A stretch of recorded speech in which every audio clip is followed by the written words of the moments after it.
Tell a friend to tell a friend. Go ahead and join in.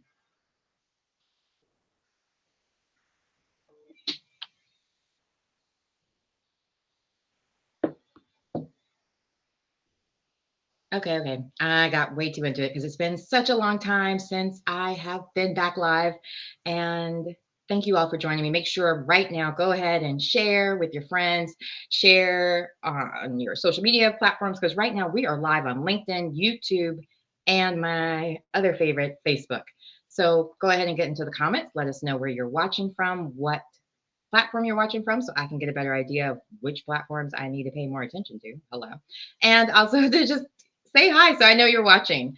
So, first things first, I am so excited about the guest I'm getting ready to have. She used to work for Apple, but we'll get into that. So, we will be discussing all the things. And today we are having an important conversation about the importance of diversity, equity, and inclusion in media, entertainment, workplace, and schools. We will be discussing how to embrace diversity, equity, and inclusion, and how it can positively impact all of our lives, our communities, and society. I am your host, Camille Cower, and my guest will be joining me is diversity, equity, and inclusion expert, Yvonne Jackson. Yvonne is Apple's former DEI operations expert at Black at Apple Talent Lead. And thank you so much for joining us and sharing your expertise. I can't wait for this conversation. Hi there, Hey, Yvonne. And I I'm have to so go full disclosure. excited. I'm going to call you Yvonne because that's my mom's middle name, but it's Yvonne. I know. Yes, I won't judge you. I get it from my mama. All right, so let's just jump right into it. I think it's important for everyone to know exactly what was your position, what is DEI, and what you're currently doing with DEI as well. So I want to first off make sure that everyone understands how do you define diversity, equity, inclusion, commonly known as DEI. Right. So everyone calls it something different. It's DEI, it's DEIB, it's IMB. It's just all these acronyms right now because they all mean something honestly different. I know it's diversity, equity, inclusion, but really what I like to focus on is the equity part because that's the outcome that we want to see. And it's not equality because equality means that, we all started from the same starting point, right? And we know depending on our race, gender, and so forth, that may not be our reality. But what equity does, it allows us to get people moving, having the same opportunities, providing access, and making up for those late starts that some individuals may have had based upon being historically marginalized. So I look at it as a way to build belonging, build trust, and honestly help businesses do good business because diversity is instrumental to their success and their growth. And I think a lot of times when people talk about diversity, they only think of certain groups. They don't realize how extensive that can be, how many different groups it does cover. Can you go in a little bit more detail Yes. what that means in that beautiful world of diversity and the melting pot that we're still waiting for? I think my experience speaks to it. When I first got to Apple, I joined the Black at Apple, which is an employee research group for obviously Black employees from the Black diaspora. And I was focused on talent. So for an ERG, we're focused just on that community. And there were other communities there, like Pride, which is for LGBTQ. There was Amigos. There was all these other groups, right, depending on how people identify. So when I moved into my role as a DEI program manager, I actually had to shift my thinking. I was no longer focused on one community, right? I was focusing again on inclusion, everyone. So I had to actually make a kind of shift in how can I ensure that those who have been marginalized still be able to get the same benefits, same access, while also engaging the company as a whole. So it's a little tricky, but I feel like there are times when we really got it right. Oh, so what do you mean by that when companies get it right? What does that look like to you? Or what I should think, it look yeah, I think what it looks right when all the different groups actually merge. Like I mentioned, when I was Apple, we had all these different ERGs. And instead of, let's say, Black at Apple or Pride saying, hey, we're just going to talk about us, we shared best practices. We shared and co-sponsored events together because we knew we were focused on the same thing, equity, right? Belonging, inclusion. So it wasn't about, hey, if one group is focused on their community, they're only uplifting others. No, the success of an ERG over here is going to build up the success of an ERG over there, right? It's not one person over the other. And so that's when we really, I felt, started getting it right, is when we just started helping each other grow, right? But we still, took care of our communities, made sure everyone felt like they had a safe, brave space to show up. And that's important. And a lot of times I feel like people say the word safe space, or you can, or it's almost like I'm getting ready to say something wrong. This is a safe space, right? And you're like, wait, is this I'm not going to get canceled for this. Am I for like, that doesn't mean you get to continually say bad things, but it also means there's a way to ask the questions without it being so nuanced, with it being something that could be canceled or in that sense as well. How do you recommend people opening up to those questions without it Yes. being offensive? Because you can't touch my hair, but maybe you could ask me questions that would open to me up of why that's a problem. It's so interesting you touched on the safe space. I actually have a course webinar called Moving from Safe to Brave Spaces. And the concept is when you're talking about diversity or anything social justice, any passionate topic, can you really be safe in that environment? And the thing is, the answer is actually no. Because everyone, no matter how they identify, is going to at some point feel uncomfortable. Let's say if a white man is in that room. He may feel uncomfortable because he's expecting people to judge him, or he's afraid he's going to stumble over his words. A Black woman may feel unsafe because she's like, I've never been safe in my life, so excuse me if I don't believe this. So depending on how you identify, or maybe especially intersectionality changes things too. Safety looks different. So I push towards a narrative of bravery, but to have brave conversations, it starts with ourselves. Before we go into a room to discuss these topics, we need to be thinking about, what does respect actually look to me? How can I express to others how to respect me? What triggers me? And why do I get triggered like that? So that when I go into a meeting and, hey, I get triggered, things happen, I can take a step back and pause and understand where my feelings are coming from, where I'm sitting. So a lot of the work that has to be done to create these brave spaces is actually internal, right? And if all of us worked internally, when we can't come in, we'd be able to have, a shared vocabulary, be able to have that respect, that knowledge, and talk without being, fearful that we're going to lose our jobs or that someone's going to look down upon us. So it really starts from within, is what I found. Yeah. Now, I don't know how much you can disclose, but what's your position? If you are following the news by any means, you're seeing how there's tons of layoffs happening, and it seems to be that it's predominantly, or not predominantly, but a lot of areas that are feeling that the most is the DEI jobs, the DEI, like all of that. So how are you received, and what can companies do to better support the DEI person or the DEI group? Because usually it's not just one if they're good at it. How can they better support that position too? Right.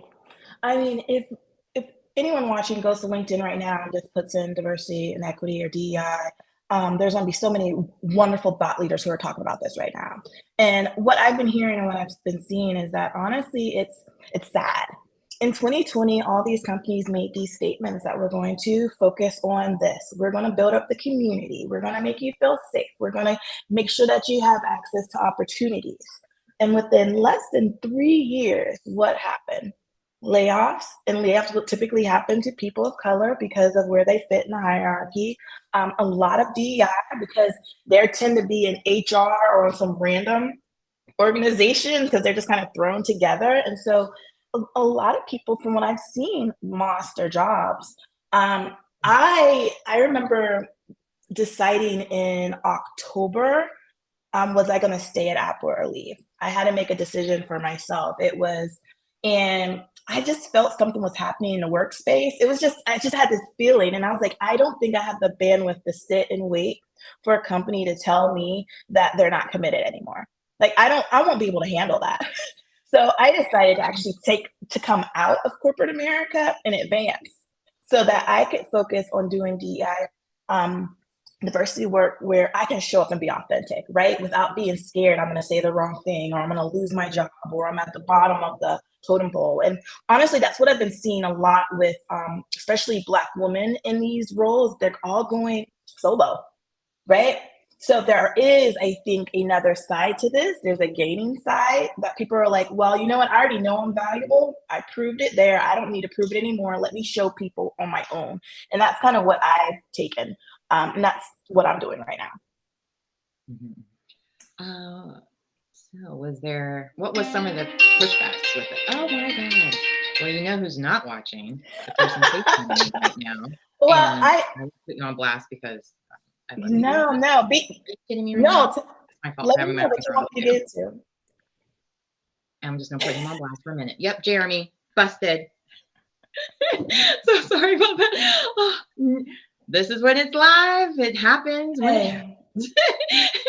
And maybe by me showing the iPhone in the camera, I will remember to edit that part out later for the podcast.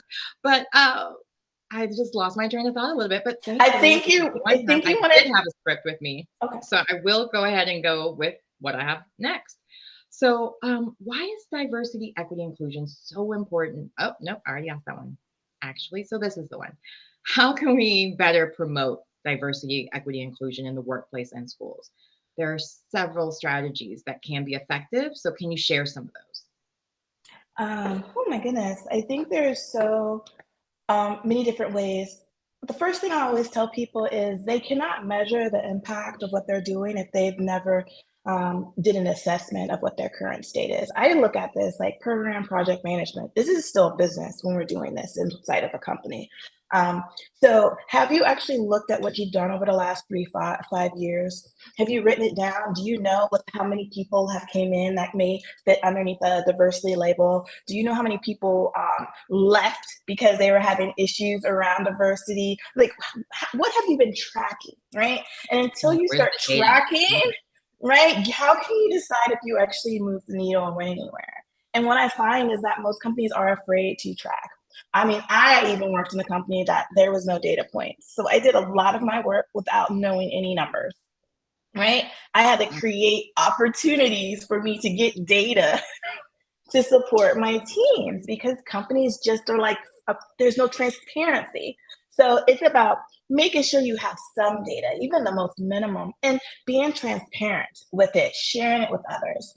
And I think the second part is listen to the people who represent those identities. There's so many times that there's like, it's Women's History Month. Yes, last month was Black History Month. So many of these events are done not by the people who it's being represented, right? So people, there's yes. Let's go. Pin that for later. I just want to make sure I don't forget. Go ahead. Sorry. Yeah. So, and there's even, I've seen so many types of museums and entertainment broadcasts that are built and designed to promote like the Black community, the Hispanic Latinx community and so forth, but the people in the room making the decisions don't look like them, don't identify like them, right? So decision makers don't actually know what's up. So I think a lot of it is humility, understanding that you don't know it all and that there are people in your company right now that can help you, right? They can help you, they can start. But the other piece to this is if you're going to ask people to help you, are you going to pay them? And that's one of the biggest things right now is people who are in employee resource groups, they're on these diversity task force and councils, they're not getting paid. And sometimes they're not even being able to use it on their performance review at the end of the year. Their managers don't include it as a reason for them to get a promotion or a bonus, right? Like this is the reality of how DEI professionals. Are treated. Yes. Sorry to cut you off, but I just need to rewind back up. Wait, what? So not only are we usually in every Black, or I would say every other household, you're always taught you have to work twice as hard to get the position.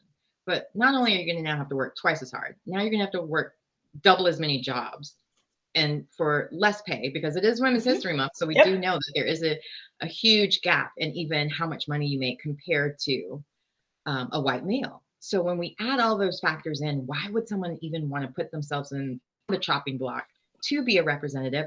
And maybe that's why so many of these diversity coaches tend to, or the ones that actually work at some of these corporations, tend to not look diverse at all.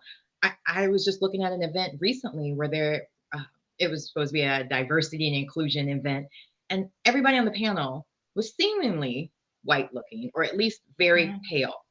And of course, you can't tell if somebody's gay. I don't feel like they should have to wear a rainbow or a trans. I mean, you don't have to do all of that, or even put your pronouns out there if you're not in a safe space.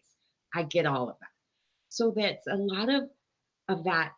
How do you know you're supporting a company that's diverse? How do you know that their diversity officer really does have the best interest in mind when maybe they don't look like that? But maybe, because I had this conversation where I kind of got annoyed with he was a Black male, where he felt he was comfortable enough to talk about the gay community because of his proximity. He has a gay daughter, so he knew how to represent that community as a straight Black man. And I'm like, I get using your privilege to shine a spotlight on somebody else that can move that conversation forward, but how dare you? Is what my thought. So how do you even address that, or fix, or on a corporate level, fix that if you're not going to get paid for it? You're going to be on a higher chopping block. It's the first to get cut. Like, why would anyone want to do that? And maybe that's why you decided to do it on your own, so you could do those contract basis, so you don't have to worry about the chopping block. But I went on a tangent, so please. No, you touched on so many points. I got words. So first of all, chief diversity officers tend to only stay in their jobs 2 to 3 years. What gets done in 2 to 3 years? Especially in large companies, you spend the first year just politicking, right? Navigating the system, letting people know your face. So burnout is real. I know personal experience. Last June, I burned out completely doing this work, to the point I didn't even know I was burned out. My manager, I must have said something crazy. My manager looked at me and said, Yvonne, you need to go on leave. And I'm like, no, I don't need to go on leave because I got to do this. I'm going to do this. It doesn't matter what I'm feeling. I'm going to get through it. Like, I thought it was natural just to keep moving, and who cares what I'm feeling. And she said no. And let me tell you, that woman saved my life. Right? Talk about allyship, right? And I took time out. I took about 2.5 months. Do you know the first month I spent just angry? I spent the whole time angry, just angry. Because I felt like, me working in corporate America, I finally got to see behind the curtain. I was able to see what really happens, and I was so disappointed, right? I was just so disappointed that people like me were doing all this work and we get pushback, or people are trying to, get us thrown out. All these things happen to us when we're in these environments, and it's true and it's real.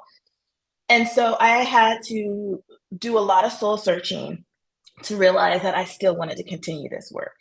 And I asked this question at an event last week with DEI practitioners: why, if we get so upset, why do we continue doing it? And my answer was, I do it for my daughter, right?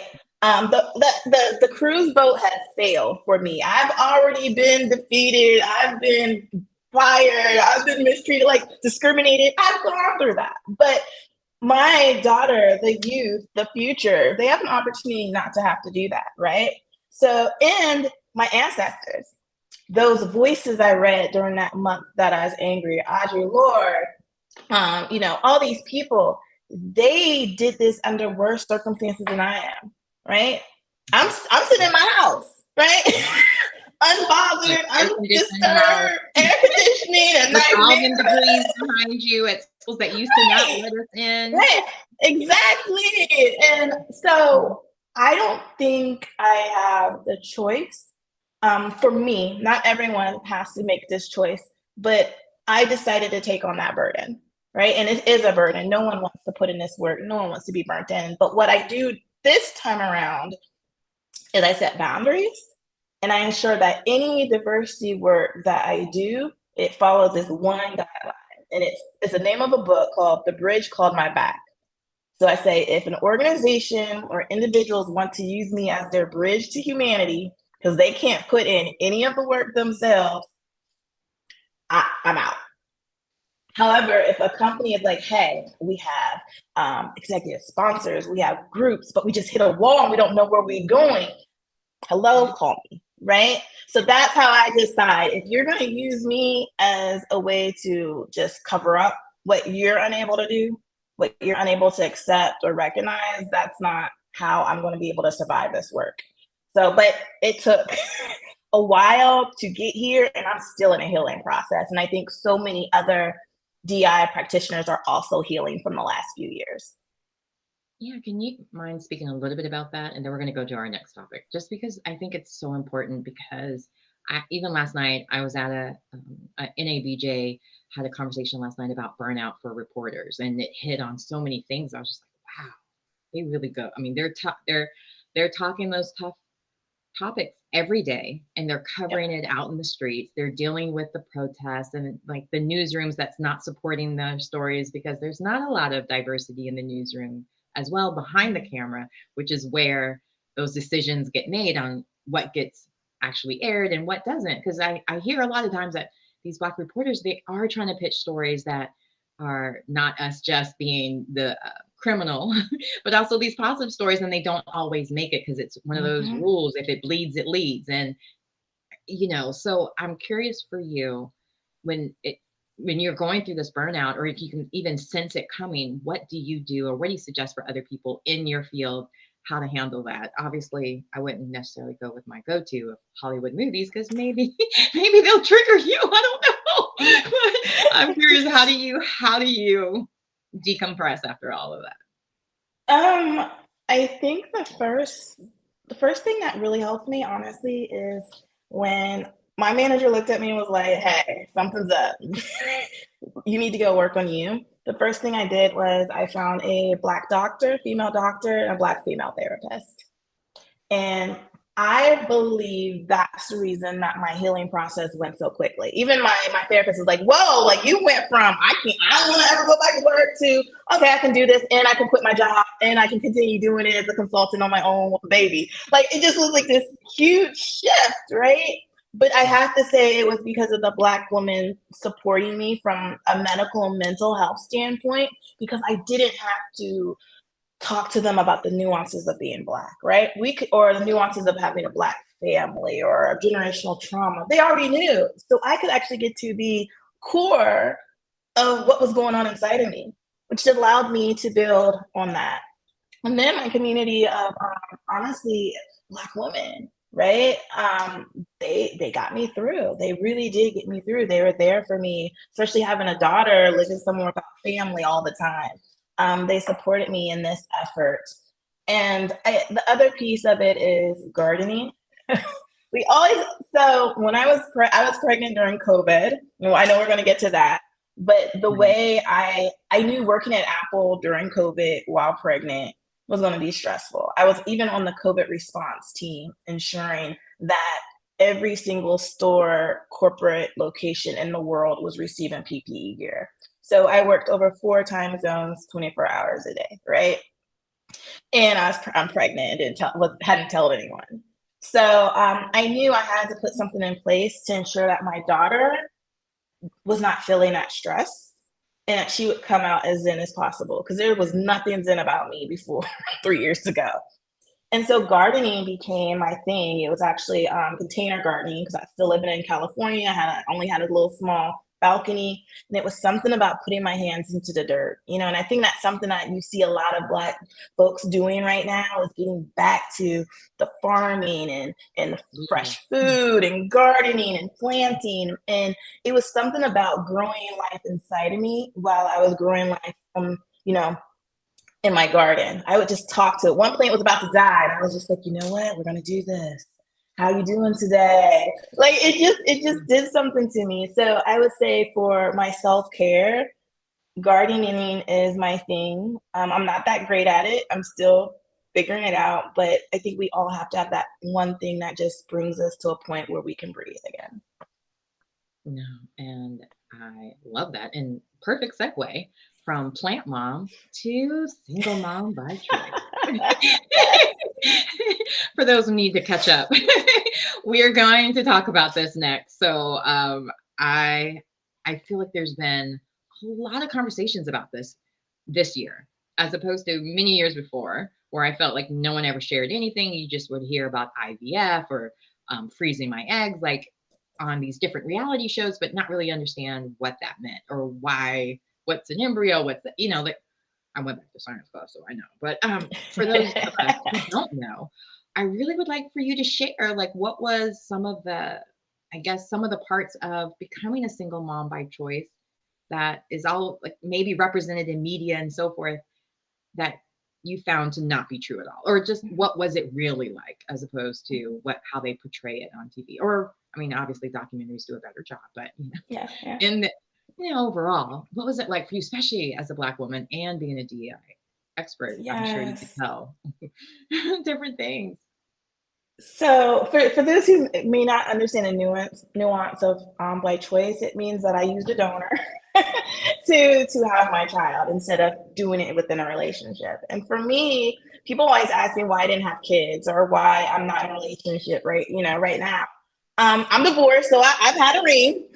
I've been engaged again. I've done that, but life was busy. I had to get some degrees. I've traveled the world. Like I was having fun with my friends. I was healing. I was busy, right? So I didn't get a chance to really sit and build that relationship with a person who I would want to be as a father. So by the time I got into my mid to late 30s, I really started feeling as if I was rushing relationships with the priority, can they be a father? Not do I get along with them? Well, will they Mhm. help me as a person grow? What do we have in common? It was all about like me having a kid. And I just said to myself, Yvonne, you have never done anything in chronological order ever. Like I literally, late going to college, all these things. Why are you going to set yourself at this old age to have to have a child in chronological order? So I made a decision to have my daughter on my own. I was living in Chicago at the time, since I was, I think, 38, 39, my OBGYN, she said, you're going to the real doctors, the fertility clinic. I'm not even messing with you. So I went straight to fertility clinic. I did two IUIs when I came to California. The second IUI, unfortunately, ended IUIs. up, yeah, IUIs. That's when what is it? You just insert the sperm inside of you naturally. You just hope the sperm and the egg meet somewhere in there. Versus IVF, they actually, yeah, turkey baster. But the doctor does it, and it's the quickest quickie ever. It's literally like 3 seconds, and you're like, well, that wasn't that interesting. But that's to the side. That's to the side. So my second IUI ended up in a miscarriage and an ectopic miscarriage. So I actually lost one of my fallopian tubes, and this was like 2 months before COVID hit. So I was going through a lot of grief about that, hated my body. I was so mad that it did it to me. It was a very dark, dark period of time, right? I thought I just felt as a woman for a while.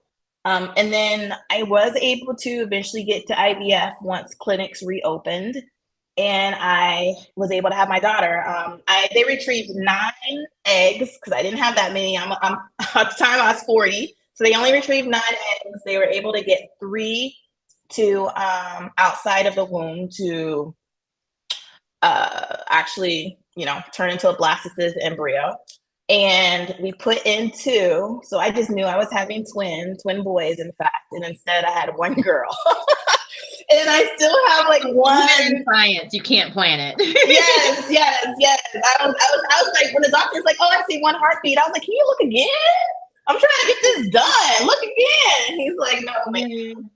So I had my daughter again during COVID, but it was actually fantastic because no one had to see me.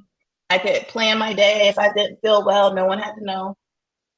And she's 2 as of last month, and it's the best decision I've ever had. Being a older mom has so many perks, right? I was raised by an 18-year-old. So honestly, probably 17, 18-year-old. So I wasn't expecting, I didn't know what motherhood was going to look like. And it's totally different than what my expectations was. And I'm just excited to watch her grow. But it also means I have to live forever. So I'm going to have to do some things. My daughter's my driving force as well. That's why I do what I do. Much like what you said earlier, that's why I give voice to people. That's why I do the stories. I mean, because I want the world to be better. And I feel like a lot of times entertainment, because it is in everyone's homes, it is on everyone's TVs or iPods or iPhones or whatever, that I have that opportunity to really get more voices out there to start realizing, hey, there are several different Americas here, and let's try to make it just one where we can all get that pursuit of happiness, like they say. And one thing that when you were speaking earlier, I wanted to talk a little bit more about the donor process, because I know you were talking about what it was like when you were dating, you were looking for a father and a mate. And because I already know, you didn't use a date as a donor. You went through the whole, I get to pick my own baby daddy. So what was that process like? Because I saw the Ebony K. Williams interview where she goes through the fact that there was different kinds of binders, where there was and different levels of engagement with those binders as well. So there was like, I guess I'll do it A-level budget, where maybe let's say it's 30,000. I don't remember the numbers, and for that you would get maybe a high school graduate and was really good at trade, or would have no interaction with your child and would never get pictures or something to that effect. And then the next level, it was a little bit more. You could pick like what they were good at, what level of education, what they look like, what kind of structure, if they were tall or short. Like you had those different personalizations, I guess, in a way that you could make the perfect man for your child or perfect father donor for your child. So what were some of the things that were your need to haves? And what were some of the things that you felt like they kind of lacked maybe as a DEI agent, or excuse me, expert, that they should include more on that side of things as well, if you have any that you would like to share with that? Yeah, I always tell people, they're like, well, how did you choose? And I'm like, there's an online catalog. Like, legitimately, when at this point, there were no binders. It was literally, you go online and you research through it. Honestly, you just, it's kind of like Tinder, swipe it, it's a lot more intimate, but that's what you decide. But I had certain parameters. One, I had genetic testing done before I went through the process of choosing.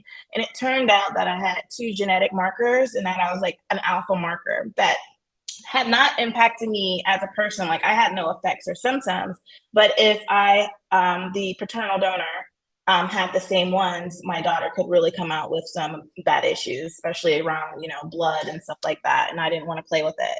So that honestly wiped out a huge significant of the population of men on all the different sperm banks. And there's several of them in the States as well as overseas.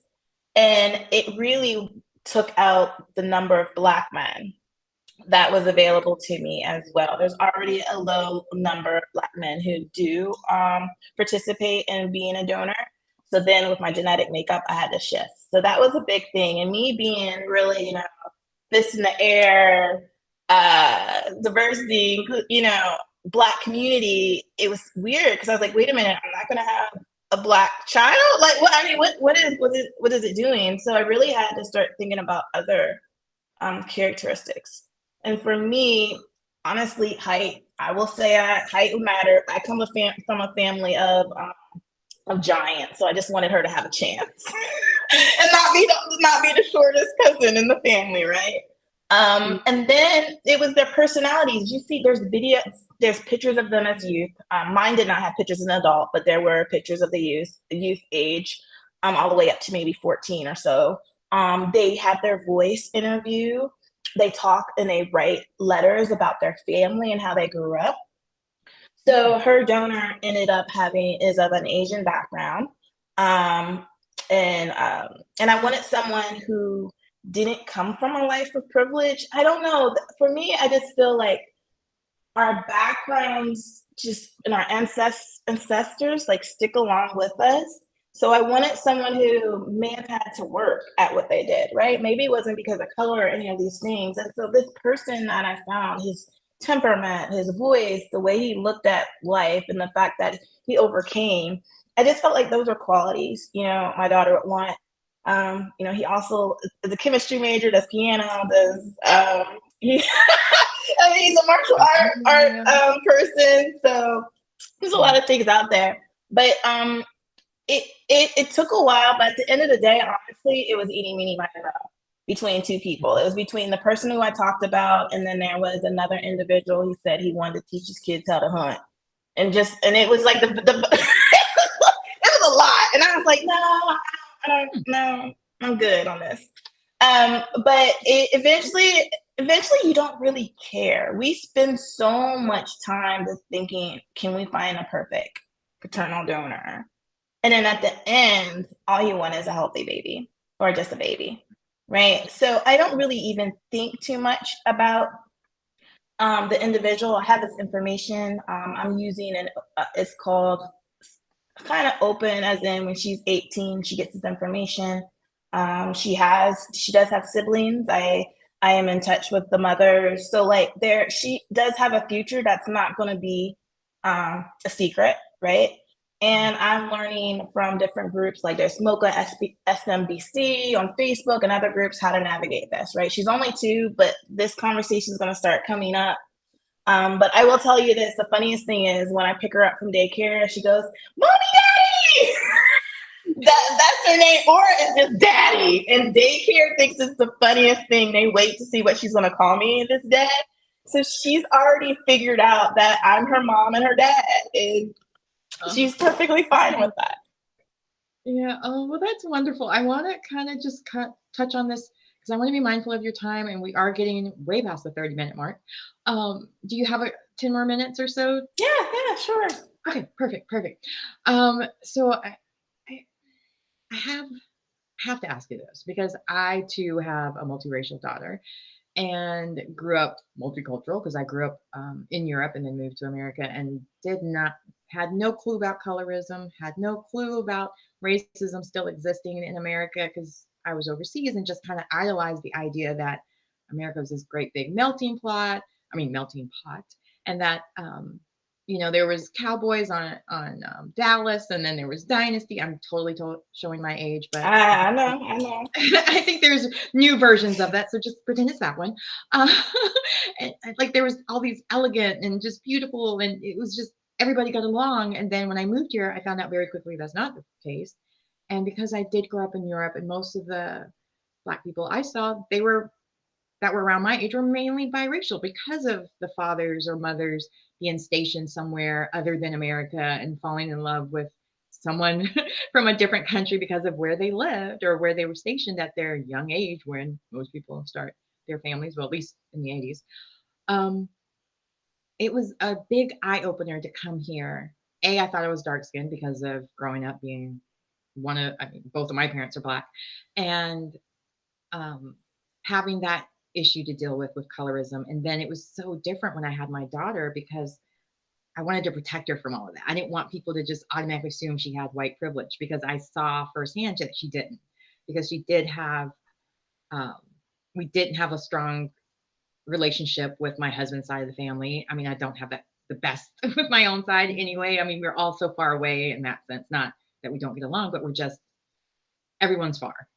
And even on my husband's side, everyone's just far. So I wonder with you, like, how do you plan to talk to her? Because she's still 2, so it's early, but she is in school. So the first time my daughter experienced racism was around your daughter's age. And it completely gobsmacked me. I was not prepared. I was not ready. I felt she was way too young for this. We didn't need to have this conversation yet. But I found myself crying in the parking lot after it happened.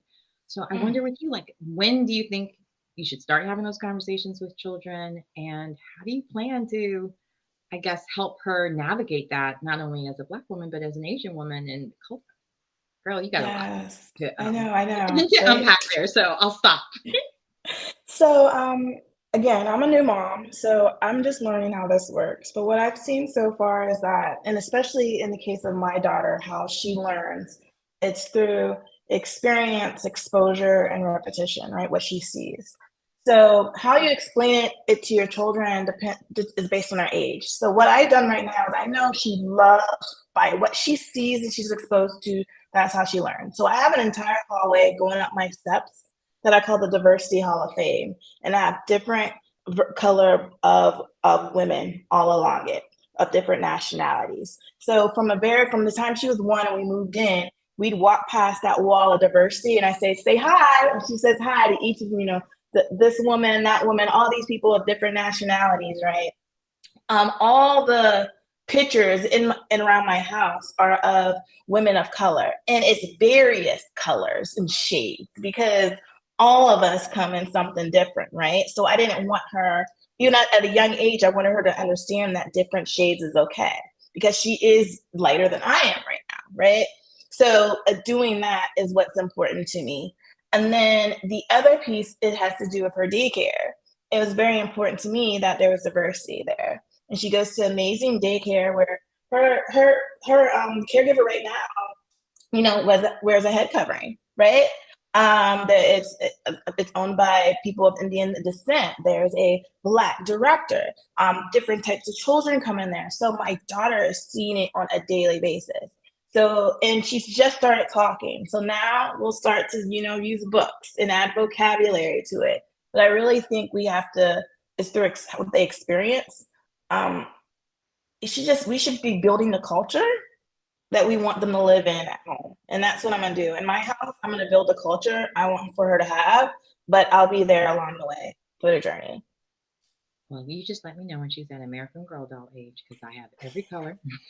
My daughter has 26 of them, and she's now 14, and she has given me permission to I'll ruin let and you spoil know children. when she stops Some of the eating her best. toys. I'll let you know. She did not cut any of their hair. She was very delicate with all of them, so they're in great shape. So I'm just like, not that. I don't have a delicate daughter. I don't have a delicate daughter. I'm just letting you know when she gets of that age. But even in that, because in other words, you don't have to buy them because their diversity sucks. But moving on, and I think that's something that a lot of times when I had that issue with my parents, where they couldn't find me a lot of different things, but my mom is an artist, so she painted things like even my daughter's dollhouse has representation where it looks like her inside, and people are painted the right color and complexion for her to have that reflection. And it was important to me to buy her books and so on and have all those things to match up to that. But I want to give a little segue to the fact of let's talk a little bit about hot topics, and then we'll be done, because I want to just talk about this one thing because it kind of surprised me when there was so much backlash yesterday about the new Peter Pan movie with Yara Shahida. I'm sure I just butchered her name because I'm doing it from memory and don't have it written in front of me, where they were very upset about her playing Tinkerbell. And it wasn't for the same reason that Chloe Bailey or Halle Bailey, Halle Bailey, I get them confused, is playing Ariel. They were more upset. It was coming from our community, Black community, where they were upset that she was portraying a character that's already been played, it's already been blonde, instead of giving her own new character. Because your daughter's too young, but the Tinkerbell fairy groups, there was all different colors and it was fun, and they just picked that person instead of So what are your thoughts about that? How do you navigate that with your own child as far as like figuring out what movies you will or will not let her see because of the fact that it could be more damaging? And what did you think about the backlash as well? So I grew up on Disney.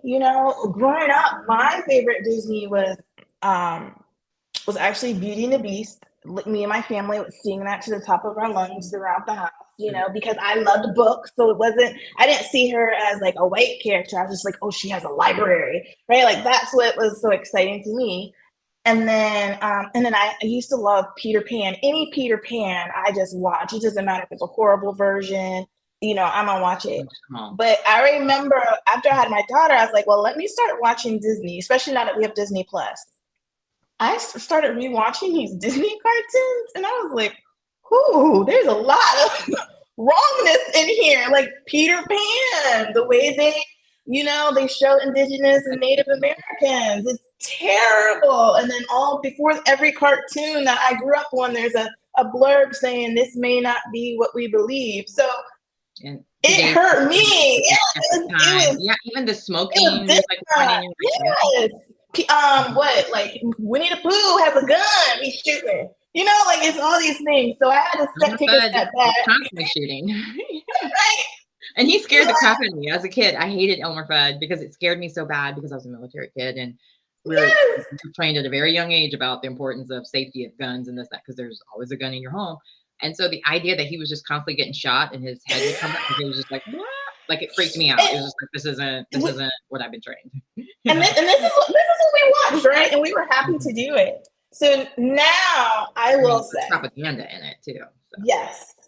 I will say that, yes, I would love to see more, especially as a Black individual, more Black people, more topics in entertainment and more things that we're seen in. But when I think about when I grew up, there was only like one Black stuffed doll, and that was from the Hug-a-Bunch. It wasn't even like Cabbage Patch dolls or something. It was like random. I don't really remember having Black Barbie dolls, maybe one perhaps. I didn't have books. She had a red outfit. She looked like I loved her. I mean, yes, I was an avid book reader, but until I was 15, 16, there was no Black and brown representation in my books. So I think it's amazing that my daughter sees diversity no matter what. Is it at the level that it should be? No, right? But I will say that it's such to know that he knows people come in different shades, to know that there's a curly haired person on PBS Kids. I'm going to take those wins because I know my ancestors never believed it was possible, right? My grandmother, my great-grandmother never believed it was possible for us to be here. But what it does mean is that we can't stop. We don't just accept this. So I think people's anger and upset is valid, right? It's valid. It's deserved sometimes. But as someone who knows that you can get so caught up in diversity and racism till that it burns you out and consumes you, I'm learning I have to put boundaries on how I react to these things. If not, I will be consumed by hatred and anger, and I won't be able to provide the joy that I want my daughter to be receiving as she grows up. No, fair. Yeah, love it. Well, since it is Women's History Month, we did want to shout out some women-owned brands. Yes. So I know since you're the guest, go ahead and share a little bit about what you brought today for your Women's History Month show and tell. Yes. When you said bring something, I was like, say yes, less. I got it. So I love skincare products. Oh my goodness. Especially now that I'm 43, I got to take, like I said, I have to live forever right now because I got to go pick her up from school for the rest of my life. So I love brands that are built for women and that are built for women of color. And one of my favorite brands is called Edom.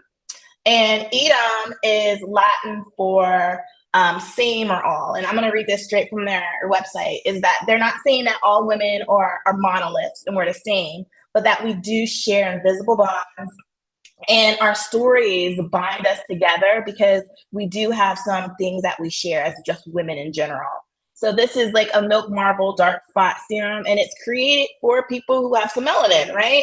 And it's actually all levels of melanin, all shades of melanin. And so this is one of my favorite things I use just to kind of help at nighttime to keep the complexion, nice and bright and as clear as possible. So definitely Edom. It's a woman-owned brand. I definitely would recommend people looking out for their products.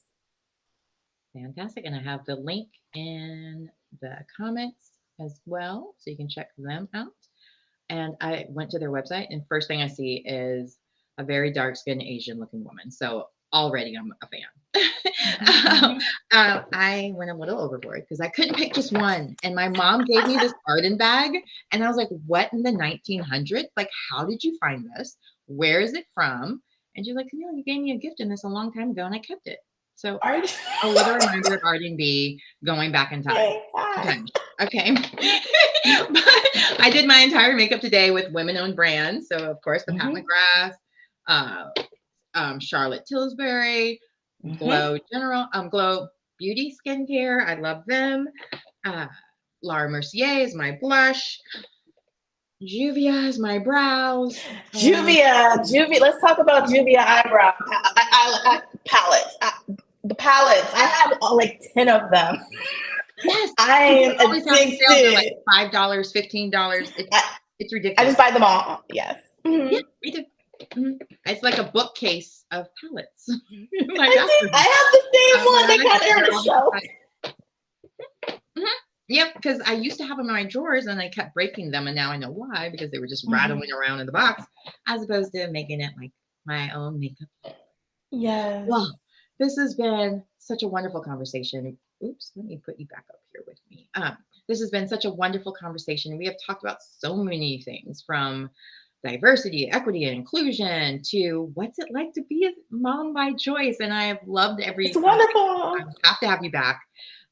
Everyone, please make sure that you're following Yvonne Jackson. I put her website in the comments as well. You can see it right now scrolling on my screen. So you definitely can follow her, follow up with her. And she does offer a free thing on her website. You can get your own little free download when you go there. We know we live a free thing. So last thoughts, anything you would like to share before we head off? No, I think all I want to share is that I think as Black women, as women in general, that if we to spend our time finding as much joy as possible, right? The world, it can be crazy and it can take it from us. So for 2023, that's my goal, is how can I continue finding joy? How can I share joy? And as women, how do we share it back and forth? It shouldn't just be a take, but it should be a mutual, right? Existence. So that's what I ask for all the women this month, is how can you give to others as much as they give to you, and just see how karma just comes your way from it. Fantastic. Thank you again for being my guest today. I cannot thank you enough for letting us go in deep into your life and share all the safe spaces. It was such a pleasure. And everyone out there, thank you again for joining me. This is only episode 2. So if you missed episode 1, which was amazing with Tommy Davidson, and he talks a little bit about diversity as well. So this might be a trend. But next week I'll have a brand new episode. I'm not sure yet if it's gonna be live or not. So you'll see, depending on how today's worked, really. So thanks everyone for joining me. Make sure you follow along. Yvonne Jackson's information is in the chat as well as on the screen. I will be posting more later. Make sure you check out my website, CamilleCoward.com, for more information. And if you have any questions or concerns, make sure you follow up. I will be looking through the comments and answering when I can. And I'm sure Yvonne, if you tag her, she will too. So anyway, thank you everyone for watching today. Make sure you like, share, and comment and save and do all the analytic stuff that makes sure that you get to see this every week and you get notified first when a new episode is starting. And thanks again for watching. Make sure you share this with your friends, and it'll be on podcast maybe tomorrow, maybe today. I'm a mom. I got a life. I work. So you'll just see it when you see it. I appreciate all of you support, and I appreciate you, Yvonne Jackson, for joining us. And we'll talk off air about who your doctor is, because I may need to go to her too. All right. Thanks again. Have a great day. Have a great night. Happy Women's History Month. And I'll see you again next week on Thursdays at 12 or 7 p.m. So pay attention to see. Bye-bye.